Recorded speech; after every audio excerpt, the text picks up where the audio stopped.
Hello everyone, and welcome to Paper Peony. I'm Kimberly Jones, and I'm an independent demonstrator for Stampin' Up. I want to share with you a creative idea of using one of our stamp sets that's in the spring and summer mini catalog, and it comes in the May and August catalog. This is Waterside Retreat, and I did three different projects for the 4th of July using the Waterside Retreat. The Waterside Retreat, this is a home decor item that I'm showing you how I did. So we're going to do the home decor frame project first, and then go into a more difficult project that I did. So here is this one, and I'm sorry about the glare. Here is the mini catalog, and then if you turn to page 2021, it's going to show you different ideas of how to use the stamp set bundle. You save 10% when you buy it as a bundle, which would be the die cuts and the stamp set. And my next project is strictly using the die set. So definitely, if you love this set, I would definitely go ahead and get the dies as well. Okay, so let's get started. This frame here came out of a kit from Stampin' Up. I love their kits. This was a home decor kit, actually, and it made 4 different plants to frame. And I went ahead and got a second kit to use the frames for other uses. And so this is an example of why I'm using it as such. It's just a plain white frame. You can get plain frames Dollar General, or maybe even, go out to your garage sales in the morning and find some really pretty frames. This is just a basic white frame, so I can use it for various things. So we're going to be doing this home decor item. This is a 4x4 piece that's inlaid in a mat. So this frame does have a white mat on it. You can take the mat off, but then the project's going to need to be bigger. So, okay, so let's get started. Basic white 4 1/4 by 4 1/4, and then your Secret Sea blue is going to go on top and layered like so, and this is a 4x4 square. Okay, so that's the background. The next thing you're going to do, I went ahead and stamped a chair, but I'm going to show you how to stamp out the chair. I used Secret Sea ink. I did not want black. I did not want the harsh lines of a black ink. So I'm going to ink up this stamp set. This stamp set is photopolymer. We do not do cling rubber anymore. I'm going to move this frame up a little bit and show you what I'm doing. Okay, so you're just going to come in and on that basic white, stamp your chair. And it's a crisp stamp every single time. I've not had an issue with this stamp not stamping clear. Okay. And then what I did is I let that air dry just a little bit. And I'm using the Poppy Parade blends. And these are sold as a set or a pair. You get a light version and a dark version for blending purposes. I colored the chair in the light shade. So you're going to color the whole chair in the light shade of the Poppy Parade. And then you're going to come in with that dark and outline each plank. And then I went ahead and colored the whole entire chair. And then you're going to go in where there's shadow and use that dark. Now, the one thing with alcohol markers is that they color lighter than they actually turn out to be. So I know this looks kind of like a pinky red right now, but give it about 5-10 minutes and it's going to turn into the red that you're seeing in the frame. Okay, so I'm going ahead and color. I'm coloring the areas to show you how to use the dark for shadowing, just so you can see me do it. Okay, so on this one right here, you're going to come in and do this, coloring the foot. I call it the foot or the leg area. Okay, so there's how that gets colored. Okay, you're just going to color the whole chair that light shade, and remember to keep in between each plank, keep it white. Because that's how a Natarac chair is. It's kind of like an open chair. Okay, so you're going to come in and you're just going to outline. You're going to go and do the right side and the left side of each plank, making it look weathered. And then I went in and under each one of these armrests, I used the dark to darken to darken that. And I actually went around the side of the arm and did that as well. Down here on the legs, I went on that inside piece. And on the right side would be the right. And then the back of the chair, I just kind of went in and did some darkness there. This is where I really did a lot of shadowing. I went in and darkened those sides there, and then I went in and did the bottom of each plank. And you want this chair to look weathered, so it doesn't have to be perfect. You don't have to do perfect lines or, you know, I didn't do that. So, because I wanted it to look like an old chair. Okay. All right, and so you're going to color that whole chair, and then you're going to use the dies. So here are the dies that go with this stamp set, and this is the die that you're going to use to cut out the chair. And in a past video of mine, I show you how to use our cut and emboss machine. So if you do not have our cut and emboss machine, or you have it and you've not used it and need assistance on how to do die cuts, check that video out. It will show you exactly how to use it. This is the stamp set, and I love the stamp set. There's a book that can go on the arm of the chair, coffee cup, or teacup, whichever you prefer. And these things are wonderful. Here's to a new chapter. Have a great birthday. Relax. Today is your day. Those are all sentiments that you can use for all occasions. Okay, so you're going to cut out your chair, die cut your chair, and you're left with this. So that part's done. Okay, and then this is Greeny Apple Green. And it is 3/4 of an inch by 4 inches long. I want it to run along the bottom part of my scene. Okay, and I took scissors, and what I did, and let me find my paper snips. Okay, here they are. Okay, and you're going to just go along, and you're just going to cut blades of grass along the whole entire, making sure that you're not going all the way to the bottom, or it's going to cut the whole entire piece off. So you're just going to go in like a 1/2 inch, just to make your blades of grass.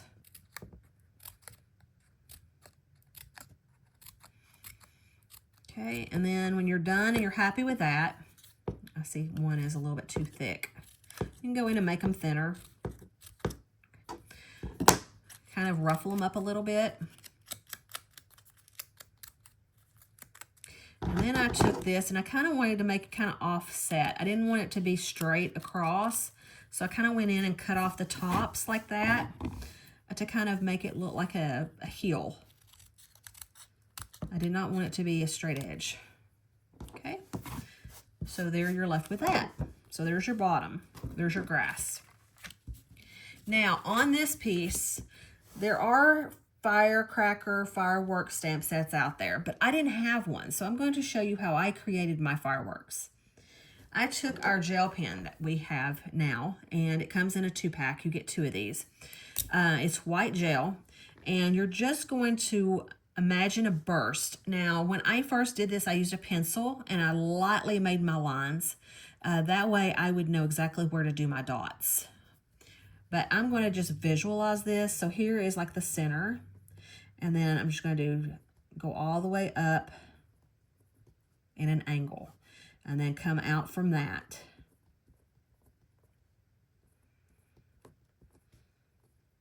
And you're just going to do circles.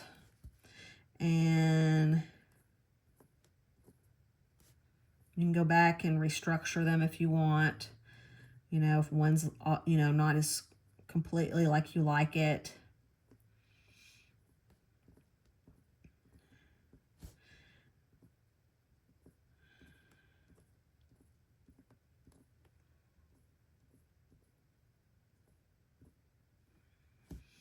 Let's see where this is going. So, okay, so there's that one. And then you're going to want to do one over here so it's behind the chair. So I'm going to turn this sideways so I don't smear my ink over here. And we're going to start with this one. And these can be a little bit littler or smaller.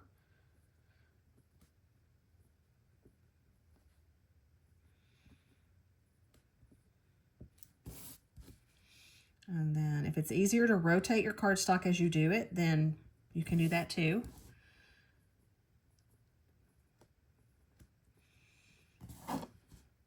And while this is a different technique of doing things, I know it's easier to just use a fireworks stamp. And there's ways, we do have stamps that there are ways that you can make a firecracker burst with that stamp set. Okay, so you're just going to make it look like that. You're going to give it a second to dry. Now some of these dots are going to stay white. See, let me go back to my picture. See, some of these are going to stay white. We're going to put rhinestones on some of these to make them sparkle. And then I do have some star stickers. The star stickers are, they are from a Halloween sticker set that we had a while back. And they're puffy stickers. You can use whatever you have, but they're stickers. And then we're going to color some of those dots. Okay, so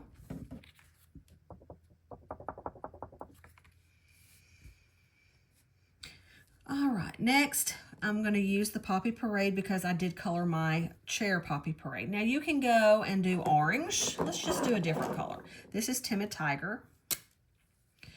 And you're just going to go in and you're going to touch up over that white. And that is how you make color on a dark surface.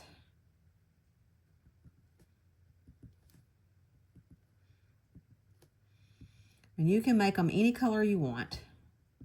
My original has green and red, but we're going to do a little bit different on this one so you see what different colors do to it.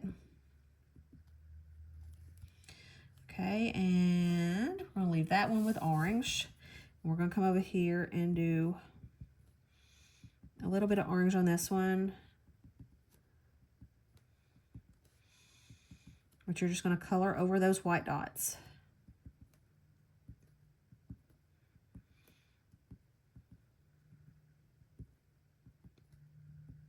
And they don't have to be perfect because, you know, fireworks are fireworks. Okay, so there's the Timid Tiger Orange. And then if you want, you can come in and do we can do Berry Burst. This is the light to make some purple go in here.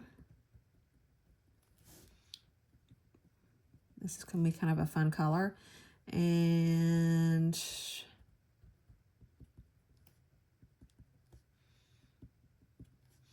on this one, I'm just kind of tapping on top of that white.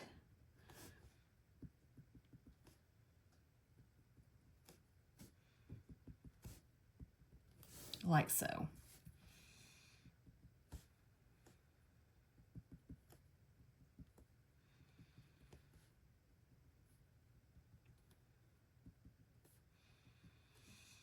Okay, and then once you get this all colored like you like it, then all you're going to do is you're going to put some rhinestones on top of some of these circles, and some of them can be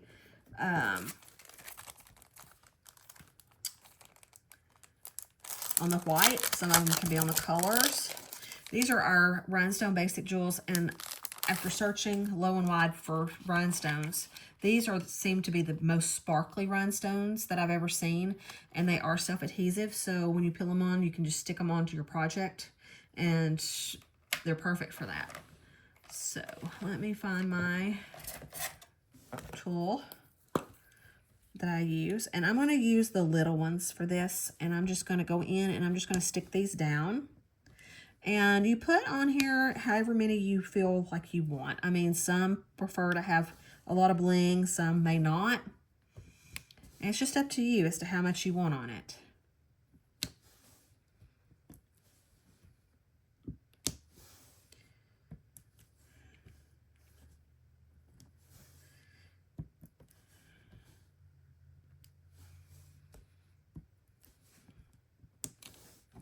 So that right there, I have, as you can see, it looks like I've got 2, 4, 6, 9 rhinestones right there. Okay. All right, and then I came in and put some of those little stars on there. And you don't have to do that. I did, though, just to kind of give it some extra celebration, I guess. You just have to be careful because they are, sometimes they work better with just your fingers. So just come in and just kind of put them where you want them. And let's put one right there. Okay. All right, so then you have your stars on there. So now we're ready to pretty much put our whole entire card together, or image together. So I'm going to just come in and use my Tombow glue, liquid glue.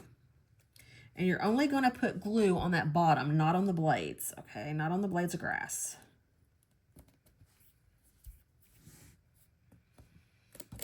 Make sure you have your grass fanned out.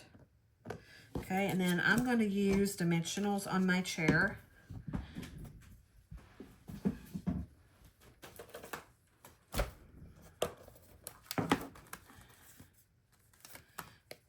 And you want to put them on there.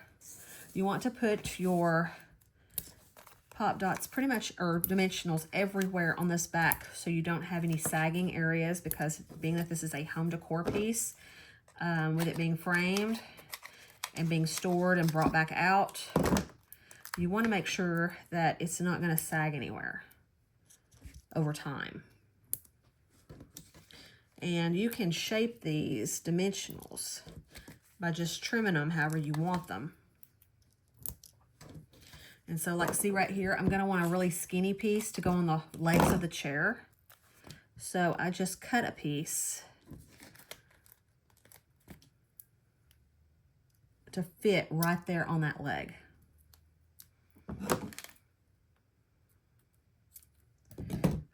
So these are totally shapeable. Okay, and then when you're happy with that, just, yep, get it ready to adhere to your scene. Now, I'm going to show you a fun thing to do with designer series paper.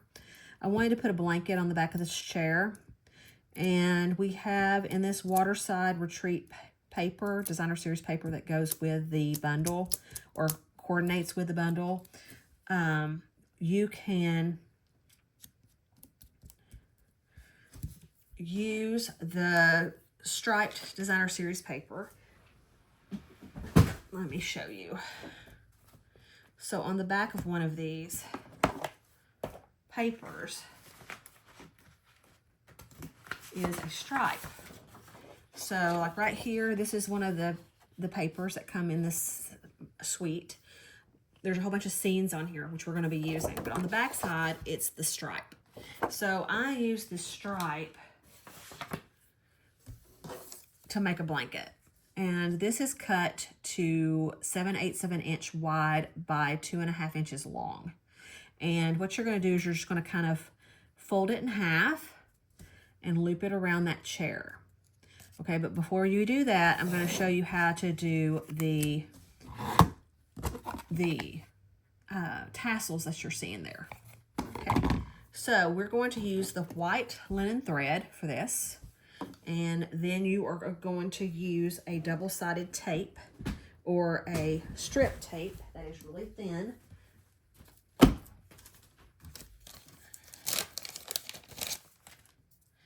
And that way, it's a strong adhesive.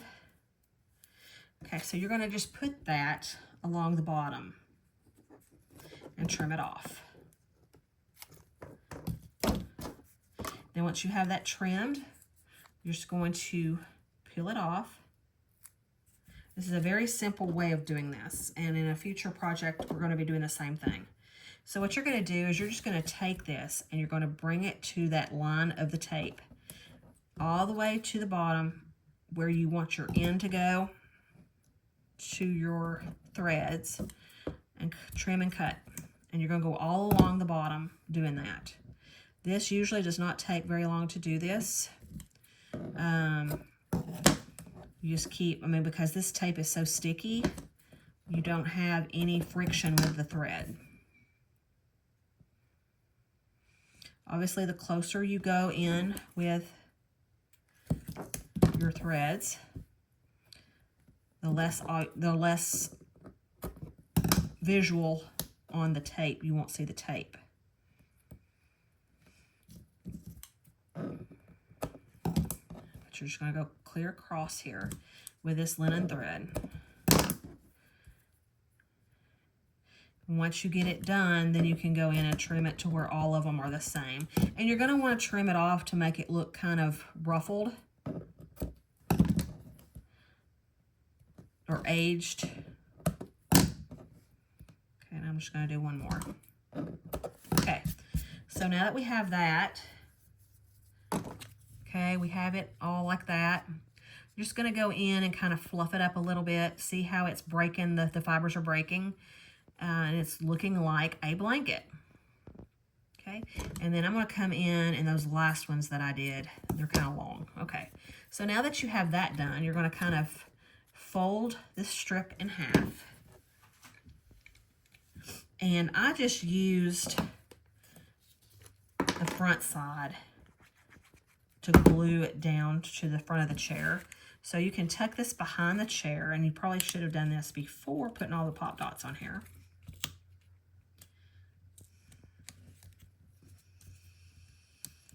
Okay, and then you're going to bring it in and just glue that blanket on the back of the chair.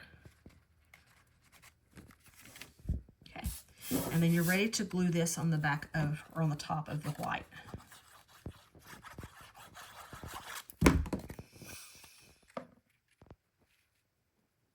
By using the Tombow glue, you can move around. You have like a couple of minutes of maneuvering to make your project perfect before it dries, which I like. Okay.